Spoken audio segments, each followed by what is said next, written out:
Les frappes aériennes israéliennes ont tué au moins 100 Palestiniens à travers la bande de Gaza pendant la nuit, ont déclaré dimanche les autorités sanitaires locales, tandis que des médiateurs organisaient un nouveau cycle de pourparlers pour un cessez-le-feu entre Israël et le Hamas.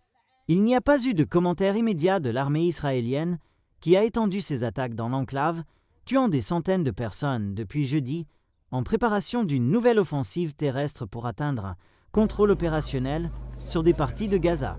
Nous avons au moins 100 victimes depuis la nuit dernière. Des familles entières ont été effacées du registre civil par les bombardements israéliens, a déclaré Khalil Al-Dekran, porte-parole du ministère de la Santé de Gaza.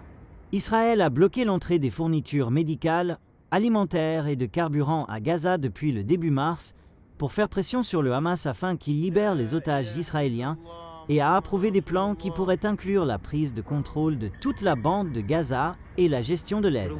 Le Hamas affirme qu'il ne libérera les otages qu'en échange d'un cessez-le-feu israélien.